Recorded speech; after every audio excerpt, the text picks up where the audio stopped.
Bismillah, alhamdulillah. Jika video ini muncul di berandamu, ini adalah petunjuk dari Allah kepadamu. Setidaknya sempatkanlah menulis sholawat kepada Nabi di kolom komentar. Insya Allah bisa menjadi bukti kecintaan kita untuk beliau di akhirat kelak. Assalamualaikum warahmatullahi wabarakatuh. Puji syukur kita panjatkan kehadirat Allah Subhanahu wa Ta'ala atas karunia-Nya dan sholawat selalu tercurah kepada Nabi junjungan kita. Semoga kita semua selalu diberkahi kesehatan, kebahagiaan, dan keberhasilan usaha kita. Semoga kita tidak mati kecuali dalam kondisi beriman dan Islam. Saudara-saudaraku yang dirahmati Allah, tak bercanda ketika mengatakan siap membuka gerbang neraka di langit Israel. Lihat saja, hanya dalam rentang waktu seminggu, ribuan warga Israel kehilangan tempat tinggal dan sebagian besar dari mereka memilih eksodus. Lagi pula, siapa yang tak cemas digempur rudal setiap hari? Bunyi sirine belakangan menjadi familiar hingga yang paling ekstrim penduduk menyebut serbuan rudal Iran sebagai tsunami ledakan. Kini serangan terus berlanjut dan telah memasuki gelombang ke-17. Memperbaharui informasi di lapangan.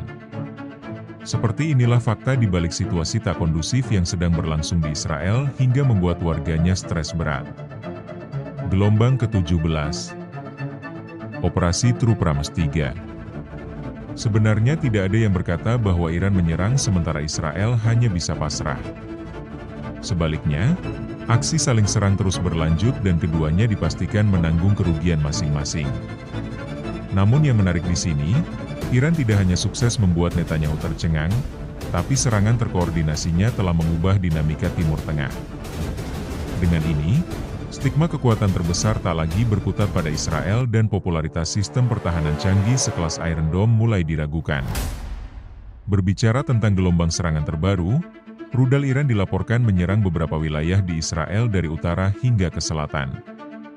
Mendarat di Haifa, wilayah Gus, dan juga Berseba. Ledakan keras dilaporkan di Tel Aviv dan sekitar Yerusalem. Melansir Palestine Chronicle, sedikitnya 27 orang terluka di Haifa dengan beberapa diantaranya berada dalam kondisi serius. Sementara itu, pemadam kebakaran mencatat kerusakan signifikan di Israel Tengah. Channel 13 memperingatkan kemungkinan kebocoran bahan berbahaya akibat pengeboman Iran. Sedang Channel 7 melaporkan peluncuran terbaru terdiri dari 20 rudal dalam satu putaran.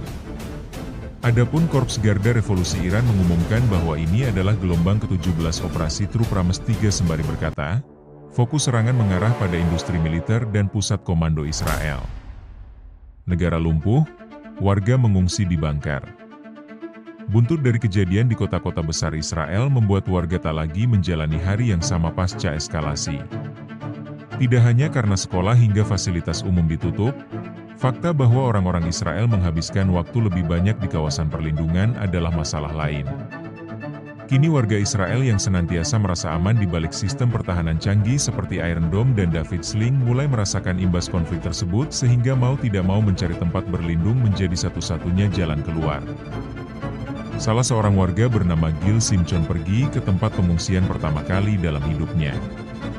Kepada Al Jazeera, ia berkata, mendengar ancaman Iran selama puluhan tahun adalah satu hal, tetapi melihatnya dengan mata kepala sendiri. Melihat gedung-gedung tinggi di Tel Aviv hancur adalah hal lain. Tetapi dalam kasus yang lebih mengkhawatirkan, banyaknya warga yang mengungsi membuat tempat penampungan darurat menjadi penuh sesak. Berdasarkan keterangan Komando Front dalam negeri Israel yang dikutip Euronews, sekitar 40% penduduk Tel Aviv tinggal di gedung-gedung tanpa tempat berlindung yang memenuhi standar keselamatan saat ini. Puluhan ribu bangunan tua di kota itu juga tidak memiliki infrastruktur perlindungan yang memadai. Karenanya, pemerintah memperingatkan agar masyarakat tidak membagikan video atau foto serangan di media sosial agar tidak semakin meningkatkan kecemasan di kalangan warga. Tak punya bunker, warga tidur di stasiun. Berhubung tak semua warga memiliki akses ke bunker, masalah lainnya adalah warga harus memilih alternatif yang sayangnya tidak cukup memadai. Di gedung-gedung lama Yerusalem Barat, anak-anak tidur di tangga bersama orang tuanya. Di Tel Aviv, tangga darurat jadi kamar dadakan. Sedang sisanya memilih stasiun demi untuk mendapatkan rasa aman saat beristirahat. Fox 4 yang berafiliasi dengan Associated Press melaporkan keluarga dengan anak kecil, pekerja asing, dan profesional muda telah membawa kasur dan kantong tidur, makanan ringan, serta hewan peliharaan ke stasiun setiap malam sejak perang dimulai. Seorang warga bernama Azizah Melek yang dimintai keterangan berkata tubuhnya merasa rileks untuk pertama kali dalam beberapa hari ketika ia berbaring di kasur tiupnya di stasiun bawah tanah. Pada Rabu malam, sebuah stasiun yang membentang di antara Tel Aviv dan Ramat Gan yang berdekatan. Para orang tua menidurkan anak-anak mereka dengan boneka. Sementara anak-anak muda menyalakan tablet yang berisi film. Para pekerja menyiapkan makanan ringan dan kopi. Narasumber lain bernama Yakov Shemes yang mengaku tak punya bunker di gedungnya memilih untuk naik ke atap saat malam hari dan menyaksikan cahaya di langit penuh ledakan. Warga Israel jadi stres.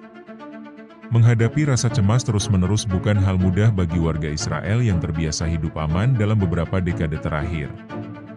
Tapi karena intensitas serangan dan skala operasi yang belum pernah terjadi, itulah para analis merumuskan dampak psikologis yang tak biasa terhadap para pemukim. Sekadar mengingatkan, serangan langsung dari Iran menandai pertama kali dan berkelanjutan jauh ke dalam wilayah Israel sejak 1948. Berlangsung selama beberapa hari dan berturut-turut, wajar jika publik Israel terbangun dalam keadaan takut dan bingung. Apalagi liputan media yang silih berganti mewartakan perkembangan perang membuat retorika perang terus berkembang ke arah baru.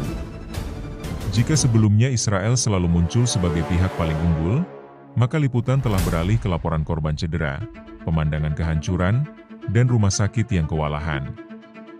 Sindonews yang mengutip sumber-sumber berbahasa Ibrani menyebut peningkatan lebih dari 100% dalam panggilan ke pusat trauma psikologis terjadi di Israel. Seiring dengan serangan rudal balasan Iran. Harian berbahasa Ibrani Ma'arif mengonfirmasi jumlah warga Israel yang mencari dukungan psikologis melonjak hingga 350% beberapa jam setelah serangan dahsyat tersebut. Direktur Jenderal Asosiasi Pusat Trauma Israel, Efrat Shafrut melaporkan warga Israel membanjiri saluran telepon menggambarkan gejala-gejala seperti serangan panik, gemetar, menangis, detak jantung meningkat, dan kecemasan ekstrim. Orang-orang menelepon dan mengatakan mereka kehilangan kendali dan terlalu takut untuk meninggalkan tempat penampungan, katanya menambahkan. Penduduk mulai tinggalkan Israel. Hanya sehari setelah serangan balasan dilancarkan Iran, Kementerian Pertahanan Israel langsung saja menetapkan status darurat nasional. Bahkan sejak Minggu 15 Juni, penampakan sore di pusat kota Tel Aviv yang biasanya ramai oleh kendaraan dan pejalan kaki berubah jadi lengang dan senyap karena banyaknya warga yang mengungsi ke tempat aman. Sebuah potret yang dibagikan Reuters juga memperlihatkan orang-orang dengan kewarganegaraan asing bersiap meninggalkan Israel melalui Mesir dengan bus di Tel Aviv. Karena wilayah udara telah ditutup pada 17 Juni 2025. Sehari sebelumnya, Angkatan Bersenjata Iran mengingatkan warga Israel untuk segera meninggalkan negaranya. Memperingatkan bahwa Israel mungkin tidak layak huni untuk beberapa hari ke depan. Salah seorang warga Tel Aviv dalam keterangannya mengaku meninggalkan kediamannya untuk berlindung di rumah keluarga pasangannya yang memiliki ruang aman. Perang kali ini lebih serius. Sebagian besar bangunan di Tel Aviv tidak punya perlindungan yang cukup, katanya. Iran berhasil menciptakan tekanan sampai seluruh Tel Aviv kosong. Ia menegaskan serangan yang terus berlanjut di Israel telah memasuki gelombang ke-17. Jika ruang aman semakin berkurang dan perdamaian tak kunjung terwujud, apakah berarti kehancuran akan terus berlanjut tanpa solusi?